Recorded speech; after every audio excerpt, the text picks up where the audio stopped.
I'm there to facilitate a story. Now, whether that story involves mutants or real life people, the sort of respect that I sort of bring to it doesn't really vary. And in terms of me sort of like thinking, I mean, that's exactly what I don't think. I don't think, how is this going to damage Michael Fassbender?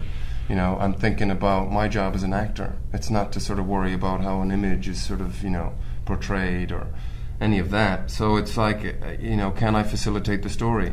Now, would I have done a story like this in somebody else's hands? I don't know. I knew that I was going to be in the best hands possible, and the trust between us is really beyond 100%. So then it's just about I'm going to hold up my end of the bargain. That's really where the nerves come in, and the fear. It's like, am I going to be able to represent Brandon the correct way? Am I going to be able to sort of bring to the table something that's going to help Steve and Abby, they've written this beautiful story, and my part is to sort of facilitate it in my area. But all the other stuff is just distraction. You just keep it really simple. For me, I mean, it's just really sort of about doing the scene until Steve says cut. And whether that's like 3 minutes long, 10 minutes long, whatever, it doesn't really matter.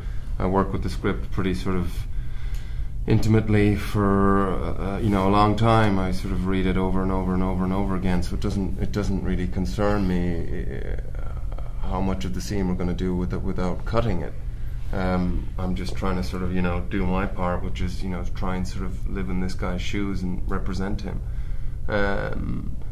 So yeah, I mean, I guess with the long takes you have the joy of sort of exploring, and I think what I like about it more so than it being a personal thing is the atmosphere that it creates in the room, because it's not only about the actors having to be on point and on their game for that length of time. It's everyone. It's the camera, focus puller, sound department, everything, and that energy collects in a room, and I think the matte box soaks it up. It conveys itself onto the screen, and that's what I find interesting about it, that energy, that focus.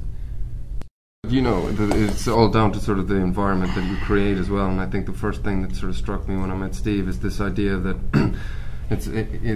he's a very honest person and open, so it's all right to be vulnerable, and it's all right to be insecure or feminine or nerdish, all the things that perhaps we try and sort of disguise because we're afraid of ridicule or whatever it is, not being accepted. These are all things that I think we can all relate to, and Steve is sort of very much an open book, but that's with the entire crew. When we were working in Belfast on Hunger, I thought, okay, wow, I come to work and you see the passion on the art department's face, or any department you like, and I was like, wow, this is pretty palpable and powerful stuff. But then of course we were dealing with the topic matter that was very personal to people that were working on it. So when we went to New York, I was curious to see, and exactly the same thing happened on that set.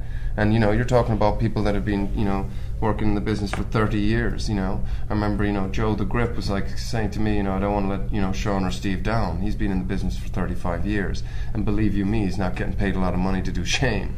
But it's that passion, because Steve's a very inclusive person. Everybody believes, right down to catering, that they're part of something together. So then you have a force that's collectively really, really effective and powerful, and we work fast.